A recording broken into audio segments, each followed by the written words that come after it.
नमस्कार, आप लाइव बिहार देख रहे हैं। मैं हूं राजमोहन तिवारी। 2024 लोकसभा चुनाव को लेकर अब जमीन पर तैयारियां खूब की जा रही हैं।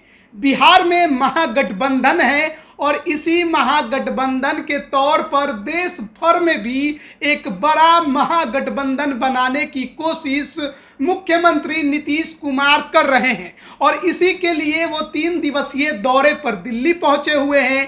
कल उन्होंने राजद सुप्रीमो लालू प्रसाद यादव से मुलाकात की और आज उनकी मुलाकात राष्ट्रीय अध्यक्ष कांग्रेस के मल्लिकार्जुन खड़गे और पूर्व राष्ट्रीय अध्यक्ष कांग्रेस के राहुल गांधी से भी हुई। इस मुलाकात में उनके साथ बिहार के उप मुख्यमंत्री तेजस्वी यादव भी थे, जेडीयू के राष्ट्रीय अध्यक्ष ललन सिंह भी थे, राजद के राज्यसभा सांसद मनोज झा थे और बिहार सरकार के मंत्री संजय झा भी दिखाई दे रहे थे। मुलाकात के बाद तमाम नेताओं ने एक प्रेस कॉन्फ्रेंस किया और इस प्रेस कॉन्फ्रेंस में बीजेपी के खिलाफ मिलकर चुनाव लड़ने की बात कही। लेकिन इस प्रेस कॉन्फ्रेंस से ही सबसे ज्यादा सवाल उठने लगे हैं। क्यों उठने लगे हैं वो हम आपको बता देते हैं। विपक्षी एकता की बात चल रही है, यानी कि कई पार्टियों को एक मंच पर लाने की कोशिश हो रही है और उसके लिए आज की जो मुलाकात थी राहुल गांधी और नीतीश कुमार की, वो अपने आप में बेहद ही अहम मानी जा रही थी और ये माना जा रहा था कि आज जो मुलाकात होगा उसके बाद बिहार में विपक्षी एकता को लेकर किस प्रकार का स्वरूप बनेगा, उसकी रूपरेखा भी शायद कहीं तैयार हो जाए। लेकिन इस प्रेस कॉन्फ्रेंस का जो ड्यूरेशन है वही बताता है कि अंदर कुछ खास बातचीत नहीं हो पाई है, क्योंकि एक तरफ आप अंदर कुछ देर की बैठक करते हैं और बाहर तमाम नेता जब बोलने के लिए बैठते हैं, जिसमें कि कांग्रेस के राष्ट्रीय अध्यक्ष बोल रहे हैं, कांग्रेस के पूर्व राष्ट्रीय अध्यक्ष राहुल गांधी बोल रहे हैं और बिहार के मुख्यमंत्री नीतीश कुमार को भी बोलना है और वो प्रेस कॉन्फ्रेंस महज 3 से 4 मिनट का हो, यानी 1-1 मिनट लोग बोले, तो इसी से आप अनुमान लगा लीजिए कि अंदर कितनी बातचीत हुई होगी कि उसका खाका बाहर आकर इन्होंने रखा। यानी कि विपक्षी एकता को लेकर जो मुहिम बनाने की और चलाने की कोशिश की जा रही है बिहार के मुख्यमंत्री नीतीश कुमार की तरफ से, वो कुछ ज्यादा सार्थक नजर नहीं आया। भले ही तमाम पार्टियों ने ये कहा उस प्रेस कॉन्फ्रेंस में कि हम तमाम लोग एक साथ मिलकर चुनाव लड़ने की कोशिश करेंगे, लेकिन उसमें आप ये ध्यान दीजिएगा कि जो प्रेस कॉन्फ्रेंस के लिए टेबल तैयार किया गया था, जिस पर माइक रखी गई थी, वो माइक मुख्यमंत्री नीतीश कुमार के तरफ नहीं थी, वो मल्लिकार्जुन जो राष्ट्रीय अध्यक्ष हैं और राहुल गांधी उन्हीं के सामने थी।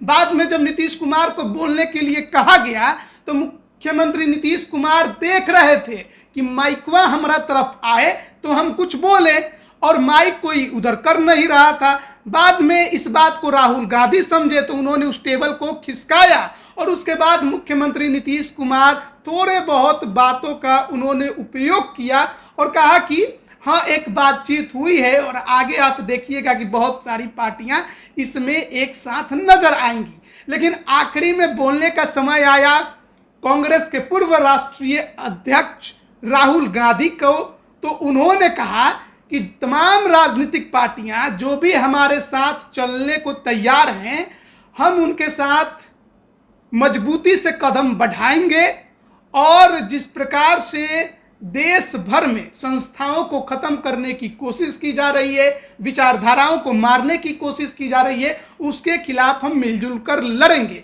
राहुल गांधी के इस बात को समझने की जरूरत है। उन्होंने कहा कि हमारे साथ जो चलने को तैयार होंगे, जो भी यानी कि हमारी बातों को मानने को तैयार होंगे, उन्हीं के साथ हम आगे बढ़ेंगे और उन्हीं के साथ बीजेपी के खिलाफ हम लड़ाई लड़ेंगे। अब विपक्ष के पास सबसे बड़ा समस्या है चेहरे का। अब इस प्रेस कॉन्फ्रेंस के बाद जैसा कि हमेशा होता है कि पत्रकार सवाल पूछते हैं, लेकिन इस 3 से 4 मिनट के प्रेस कॉन्फ्रेंस में पत्रकार सवाल क्या पूछे, खूब कोशिश किया पत्रकारों ने कि 2-3 सवाल रखा जाए इस बातचीत को लेकर, लेकिन कोई भी नेता किसी भी सवाल का जवाब देने को तैयार नहीं था। अपनी अपनी एक एक मिनट की बात रख कर वो लोग उठकर चले गए। इसी से आप अंदाजा लगा लीजिए कि यह जो आज की विपक्षी एकजुटता की मुहिम चलाने की कोशिश नीतीश कुमार के तरफ से की गई, वो कितना सार्थक साबित हुआ है।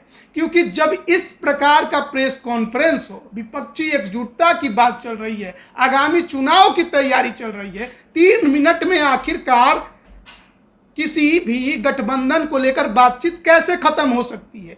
क्या तमाम नेता 5-5 मिनट भी नहीं बोल सकते थे? क्या वो आगे की रूपरेखा को लेकर अपनी बात नहीं रख सकते थे? वो क्या दूसरी पार्टियों को साथ बुलाने को लेकर इस प्रेस कॉन्फ्रेंस के जरिए आह्वान नहीं कर सकते थे? क्या बीजेपी के खिलाफ लड़ाई को लेकर इस प्रेस कॉन्फ्रेंस में वो महत्वपूर्ण बिंदुओं को साझा नहीं कर सकते थे? किन किन बिंदुओं पर कैसे लड़नी है, क्या कुछ करना है, तमाम पार्टियों को कैसे एकजुट करना है, चेहरा के कौन होगा, क्या इस पर बातचीत नहीं हो सकती थी? इनके इस गठबंधन को लेकर और कौन पार्टियां हैं जो सार्थक पहल कर रही हैं? ये तमाम बातें हैं और इस प्रेस कॉन्फ्रेंस में कुछ भी ना देखने को मिला, ना सुनने को मिला। नीतीश कुमार का हाव भाव भी ये बता रहा था कि कुछ खास बातचीत नहीं हुई है। नीतीश कुमार जो सोच रहे हैं, जो सपना देख रहे हैं, शायद उनका पूरा अभी होने को दिखाई नहीं दे रहा है। बीजेपी का साथ उन्होंने छोड़ा शायद यह सोचकर कि अब राष्ट्रीय राजनीति में बड़ी भूमिका निभाएंगे।